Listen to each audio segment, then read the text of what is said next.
Pulutan. Tsaka bararampa, ma'am. Wala lang, sa bahay lang. Nakain lang kami.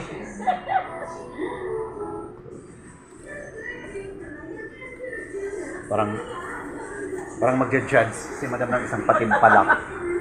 Normal na yan doon, mga kulot-kulot na ganyan. Normal yan, doon sa Canada. Natakay mo, papasok ka sa, sa hospital, naka-curl ng buhok. Naka-curl.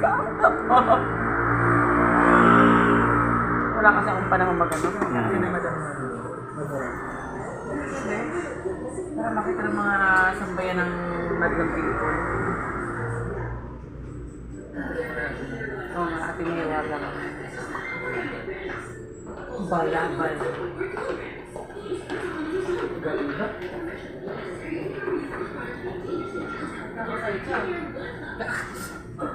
Pwede rin.